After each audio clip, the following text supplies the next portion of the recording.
Ya dibulinya gitu, enak ya kalau sama bule mainnya tiap hari katanya, terus itunya gede katanya, puas deh pokoknya katanya. Terus ada yang tanya, gaya apa aja nih katanya, udah gaya apa. Siang-siang dia lagi main, di bawah kita curi-curi waktu. Tahunya anaknya nyariin orang tuanya pada kemana, akhirnya nyusul ke atas, dia gedor-gedor pintu. Kalau kita mau bermesraan depan anak, kayak ciuman, pelukan, itu nggak apa-apa. Itu menunjukkan affection. Affection itu sehat loh, Mom and Dad, untuk ditunjukkan depan anak. Tapi jangan sampai anak itu ngelihat mama dan papanya itu berhubungan seks. Kenapa? Apa yang bisa membuat kalian itu bisa mood bercinta? Karena kalau misalnya sampai 6 bulan nggak hubungan seks kan bahaya juga ya, gitu ya. Pasti ada.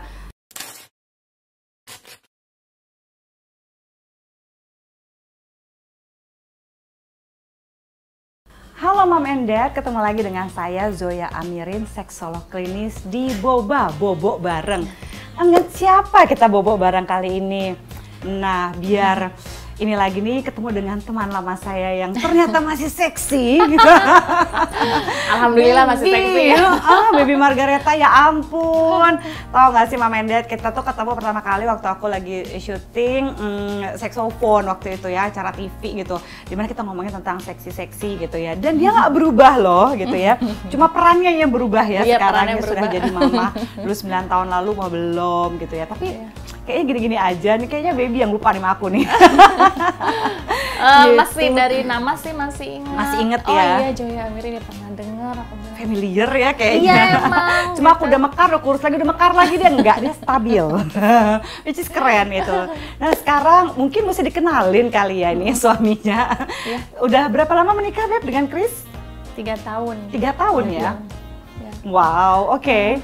Itu ketemunya gimana sih sama Chris? Iya, kamu yang ketemu di Jakarta di restoran. Restoran? Iya. Lah, gimana sih lagi di restoran? Ada cewek cantik nih gitu kenalan. Ya, duduk dekat terus main mata ya. Tapi saya lupa siapa mulai.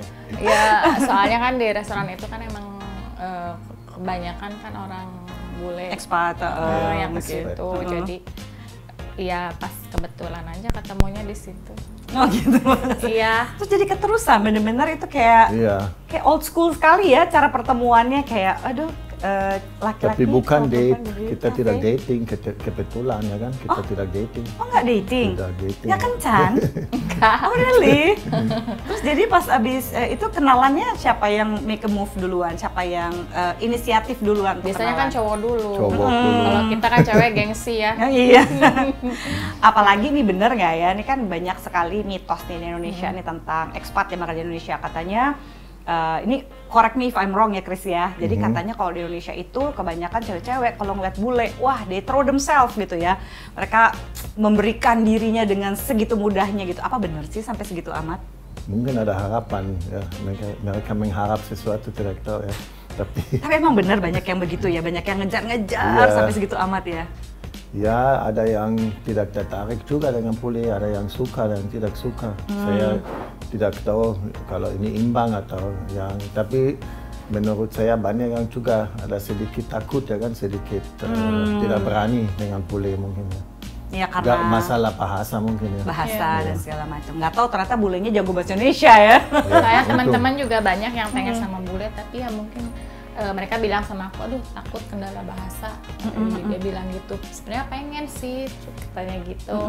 Terus kebanyakan kan kalau orang sini mungkin ngeliat bule, wah enak nih kalau sama bule, pasti hidupnya kejamin, terus nanti bisa jalan-jalan ke luar negeri plusnya gitu kan enak, terus nanti dapat anak lucu katanya gitu kan. Untuk ya memperbaiki keturunan katanya gitu. Terus tapi kadang ada temanku juga yang kulitnya putih, aduh kayaknya bule gak akan suka deh sama aku karena aku kulitnya putih. Sementara kan bule senengnya yang eksotis katanya gitu. Jadi belum apa-apa dia udah down gitu kan. Tapi itu semuanya mitos kan ya? Apa sebenarnya kayak begitu kan selera ya, beda-beda. Apa semuanya, apa semua yang kulit eksotis gitu udah pasti eksotis dalam arti kayak kulitnya gelap udah pasti selera bule gitu ya? Belum tentu juga kan? Iya, dia juga sama aku kan, aku juga nggak eksotis. Makanya harus tanya kenapa milihnya yang nggak eksotis. Dan dia juga blasteran ya kan, dia juga keturunan bule. Oh gitu ya Beb ya? Dikit, tinggal remah-remahnya aja kalau kue. Tapi ternyata banyak nggak benernya ya omongan orang itu. Itu mempengaruhi nggak kehidupan pernikahan kalian? Selama ini sih pernikahan aku sama dia alhamdulillah baik-baik aja sih, nggak ada pengaruh apa-apa. Dari mitos-mitos yang orang-orang bilang begini begitu. Iya, kalau menurutku sih mau nikah sama bule sama orang lokal sama aja, itu kan tergantung karakter pribadinya dari suami sendiri gitu kan. Karena kan sifat orang beda-beda gitu ya. Tapi juga ada yang suka bullying di sosial media ya kan? Oh iya, bullying di sosial media itu pasti banyak banget yang nggak kebayang. Ya awal-awal nikah sama dia sih kayaknya fans banyak yang belum bisa nerima gitu. Aset Indonesia katanya diambil sama orang luar, dia bilang sih? gitu. Ini juga bukan perebutan kekuasaan loh, Mama Mendes. Terus aku bilang kan, loh emang gue milik negara, aku bilang gitu. Milik negara. Tapi selalu gitu ya, aku ingat gitu waktu lagi ada beberapa gitu ya artis, terutama yang perempuan gitu ya, menikah dengan bule, udah pasti dibulinya begitu deh, please ya, nggak ada bulian lain apa gimana ya? Terus ya dibulinya gitu, enak ya kalau sama bule mainnya tiap hari katanya, terus itunya gede katanya, puas deh pokoknya katanya. Terus ada yang tanya gaya apa aja nih katanya, udah gaya apa aja nih, apaan sih? Jadi nggak oke loh, itu sebenarnya harassment loh, sexual harassment. Orang pikir bule itu mungkin mereka kebanyakan nonton film kali ya, filmnya gini, jadi dipikirnya kan dilihat di film tuh wah kayak begini begitu gitu. Kalau dia dipuling, saya tahu dia galau itu. Dia mulai galau dan kadang-kadang saya minta itu screenshot terus aku kontak langsung orang dan saya kirim dia inbox biar dia tahu. Dan suruh minta maaf, sudah sering ada yang minta maaf.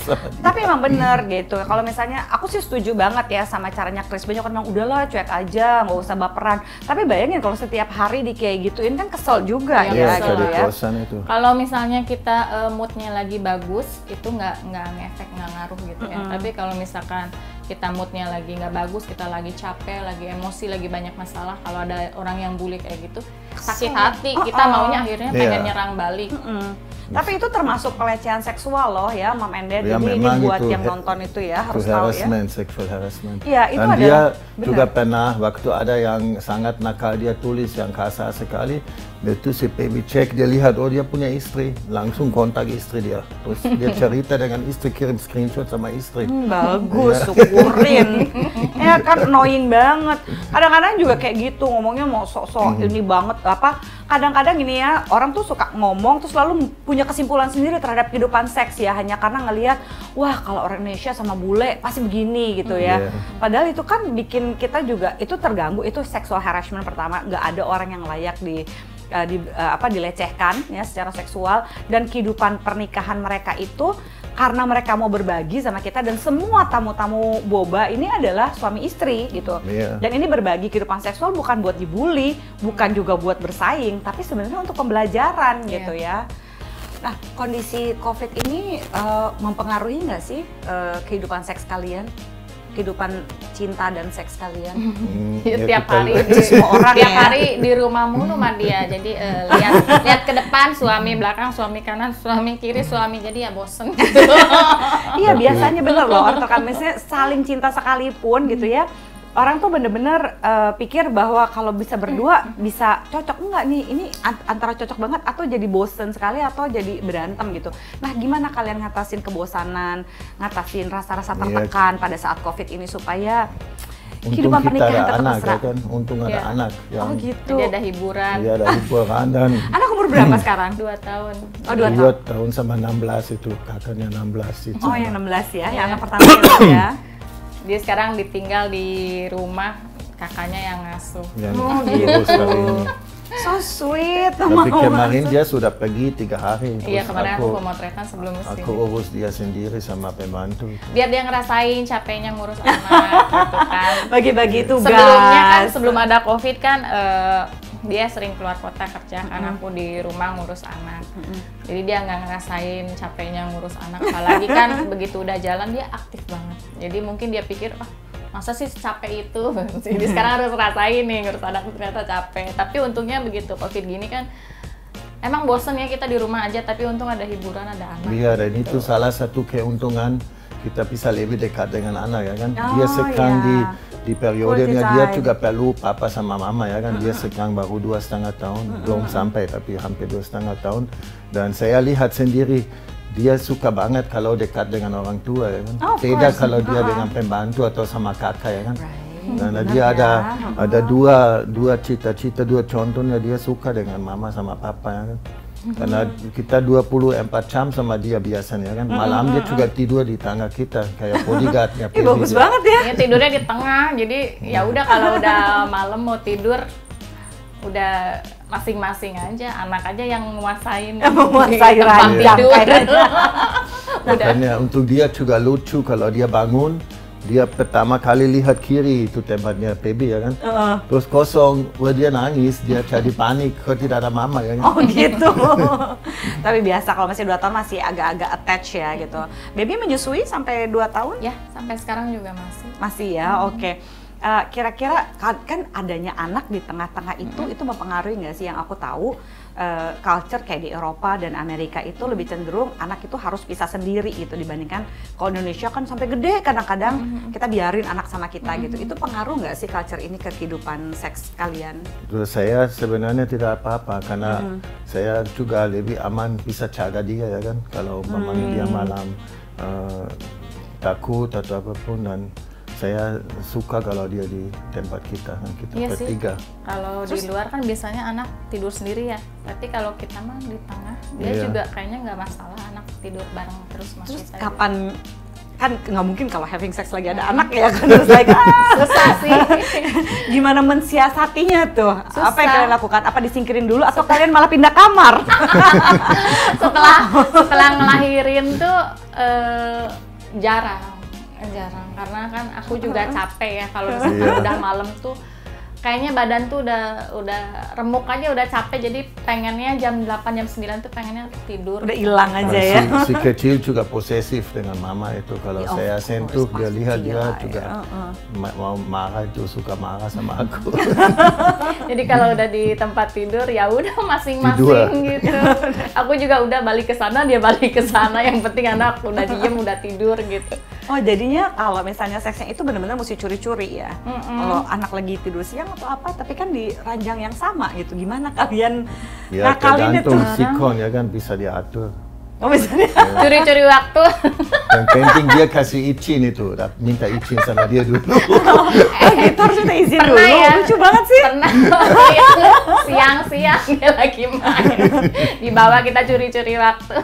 Tahunya anaknya nyariin orang tuanya pada kemana. Akhirnya nyusul ke atas, dia gedor-gedor pintu. Mami, udah buru-buru udah selesai deh, Aduh, kelar. langsung turn off, hilang Oh moodnya. iya, aku mood udah hilang, tapi dia bisa tuh. Mama udah Kayak hancur-hancuran. Jangan-jangan Chris malah makin penasaran. Oh iya nggak apa-apa nih, seru juga nih jadi kayak Abis backstreet berisik gitu. banget, digedor-gedor gitu sama anak kan, dia kita marah. jadi panik, aduh. Dan Chris masih bisa turn on tuh Chris. Ya, rumah kita cari hotel transit ya kan. Short stay. Dia mah bodo amat, ada nanggung katanya, udah biarin aja terusin. Nah kalau aku mah kan nggak bisa kayak gitu, anak udah manggil-manggil, Udah gedor-gedor. senewan lah ya. Udah ntar aja lagi, udah bersambungnya lagi nggak entah kapan. Bisa 3 bulan sekali, atau 5 bulan sekali, udahlah. Mama Mendet pasti banyak yang ketawa nih di sini karena kan pasti ngalamin hal yang sama. Tapi ya yang aku suka seenggaknya dari Chris dan Baby itu mereka berdua tetap kunci pintu ya gitu ya. Jangan sampai ya kalau kita mau bermesraan depan anak kayak ciuman, pelukan itu nggak apa-apa. Itu menunjukkan affection. Affection itu sehat loh Mama Mendet untuk ditunjukkan depan anak. Tapi jangan sampai anak itu ngelihat mama dan papanya itu berhubungan seks. Kenapa? Buat anak-anak itu belum nyampe mereka konsepnya, apalagi anak-anak yang 3-5 tahun gitu ya. Bahkan usia sekolah aja masih banyak yang bingung, misalnya dia 7-9 tahunan itu masih bingung gitu. seringkali mereka trauma ngelihat orang tuanya berhubungan seksual karena dia sangka itu lagi sering menyakiti. Mereka kan nggak ngerti suara desahan enak sama mereka taunya mungkin suara-suara itu lebih banyak persepsi mereka pada hal-hal yang negatif. Wah, jangan-jangan lagi disakitin nih, gitu kan. Ahu-ahunya tuh is not like something, oh bukan sesuatu yang enak nih, ternyata ini sesuatu yang menyakitkan gitu, dan mereka bisa trauma gitu. So hati-hati gitu. Jadi udah paling bener tuh seperti mereka mau curi-curi waktu, kunci pintu please ya Mom and Dad, kunci pintu. Itu rule number 1, harus banget. Nah terus aku jadi pengen tahu dulu Chris dan Baby malam pertamanya tuh kayak apa sih? Kayak gimana? Biasa aja ya. Soalnya kita siangnya udah capek dari kemarin-kemarin sebelum resepsinya kan udah ribet ya, udah banyak yang diurusin. Jadi pas malam pertama ya kita tidur aja. Rata-rata pada begitu ya malam pertama ya, ngaku deh gitu, pada kecapean, pesta. Terus jadinya benar-benar hubungan seks itu hubungan seksnya bukan setelah ini ya, bukan pas malam pertama itu. Jadi mungkin pas honeymoon jangan-jangan. Iya pas honeymoon, terus hari-hari atau beberapa hari setelah gitu ya, gitu, udah nggak capek ya. Berapa lama recover? 3 hari, 4 hari? Lama, seminggu lah. Ya ampun, seminggu. Lupa. Semingguan. Udah nggak inget nih pertama kali apa gitu? Udah nggak inget sih. Sudah lupa. Awkward apa segala macam enggak? Saya udah lupa, saya pikun. Dia tiba-tiba pikun. Banyak fans bilang itu, kok mau menikah dengan Eyang ya kan, dengan Aki. Emang beda umurnya berapa sih? 19 tahun. 19 tahun? Wow, that's a lot. Oke. Apa yang bisa membuat kalian itu bisa mood bercinta? Karena kalau misalnya sampai 6 bulan nggak hubungan seks kan bahaya juga ya gitu ya. Pasti ada sesuatu gitu, gimana caranya untuk tetap bisa bergairah, bisa turn on to each other, bisa susah ya karena kan susah karena kan aku juga sibuk ngurus anak kan tuh full time kan 24 jam ngurus anak terus walaupun di rumah ada pembantu yang bantuin, tapi fisik aku ya udah keburu capek kadang kalau mau gitu, tapi kadang aku mikir aku seorang istri ada kewajiban untuk ngelayanin suami kan. Kalau misalkan kalau di kita kan kalau misalkan nggak ngelayanin suami atau 3 bulan nggak berhubungan tuh kan kita bisa nuntut cerai. Kalau di agama Islam kan. Iya. Kalau kitanya nuntut ya, kalau kitanya enggak oke-oke aja lah. Tapi kan kita ada kewajiban harus melayani suami. Jadi kadang dia kan suka nggak minta juga, cuek kan dia. Ya udah, kalau dia nggak minta, ya udah sih berarti emang nggak masalah gitu. Emang selama ini nggak pernah minta, jadi sebelum ngelahirin tuh udah jarang. Jadi nggak pernah inisiatif, Beb? Nah justru sekarang inisiatif karena kan aku mikir aku ada kebutuhan biologis juga tapi kadang aku capek juga terus mau inisiatif aku juga kadang suka ada rasa gengsi tapi ya udahlah. Tapi saya juga kadang-kadang tidak berani ganggu karena saya ada feeling bahwa dia capek dan dia harus urus Sydney terus dan Sydney tidak mau lepas susunya karena dia malam itu gila kadang-kadang jam nyusu tidak mau lepas. Sampai jadi sudah habis, sampai sudah flat ya kan? Sudah flat rate. Flat rate. Tapi dia masih nggak dapat jatah nih papanya menyusui nih kalau anaknya. Anaknya masih mungkin perlu feelingnya ya, walaupun sudah tidak susu keluar cuma angin, tapi dia masih suka ya kan? Dia kan pegang, kok yang ini kempes, yang ini keras katanya dia soalnya kan ini seringnya di sini aku bilang gitu, dia bilang gitu. Jadi kadang aku inisiatif aja sama dia. Tar malam minta jatah ya paling gitu. Oh gitu. Iya. Kayaknya sih it's lebih mudah ya. It's easier ketika baby itu justru minta jatah gitu atau berinisiatif karena kan kadang-kadang juga ya susahnya agak tricky juga kehidupan pernikahan tuh ya. Kayak misalnya tadi Chris bilang, aku ngelihat baby kayaknya udah kecapean nih, meskipun turn on, terangsang atau horny, mau minta juga, aduh kasihan banget sih istri aku ya udah sampai kempes-kempes gini payudaranya karena nyusuin, tapi sebelahnya juga masih keras, aduh gimana ya gitu. Kadang mikir, oh mungkin dia udah nggak nafsu sama aku ya, udahlah nggak apa-apa yang penting anak sehat gitu loh. Dia juga pasti senang kan kalau ngelihat anak sehat, ceria gitu kan. Ya anak sehat, ceria, tapi juga senang dong kalau istrinya juga oke kan, seksi kan. Gimana gua nyusuin terus ini udah kempes sebelah. Gitu. Jadi apa sih namanya inisiatif itu lumayan ya Chris ya. Itu membantu untuk bisa. Ya yang penting itu anaknya sehat dan anaknya bahagia ya kan. Iya. Pernah nggak nih Chrisnya lagi apa misalnya Chris kasihan ngelihat baby lagi kecapean, terus baby minta, terus malah ditolak gitu kalau sama. minta tidak pernah ditolak. Oh, nggak pernah ditolak. Nggak pernah ditolak. Dan aku juga kan kalau main nggak pernah lama, karena kan aku juga udah pengen cepet-cepet tidur gitu kan, capek. Jadi kalau main sama dia udah cepet-cepet aja deh, nggak usah lama-lama, foreplay nggak usah lama-lama, yang penting udah keluar udah selesai tidur gitu.